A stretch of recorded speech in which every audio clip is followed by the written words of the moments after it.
रोज कुछ नया सीखो, सिर्फ 30 सेकंड्स में डेली यूज इंग्लिश। ये ब्लेंडर ठीक काम कर रहा है। This blender is working properly. मुझे चूल्हा बंद करना है। I need to turn off the stove. Fridge में दूध रख दो। Put the milk in the fridge. Microwave गर्म नहीं कर रहा। The microwave is not heating. ये चम्मच बहुत कारआमद है। This spoon is very useful.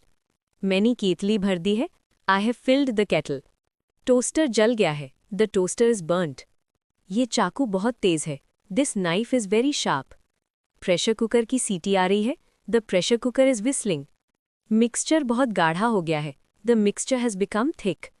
Pan गर्म हो चुका है। The pan is already hot. ये जार खाली है। This jar is empty. मैंने ढक्कन खोल दिया है। I have open the lid. Glass टूट गया है। The glass is broken. चाय तैयार है। The T is ready. Kitchen से इंग्लिश सीखो, real life, real practice. Video save करो और फॉलो करो डेली न्यू सेंटेंसेस के लिए।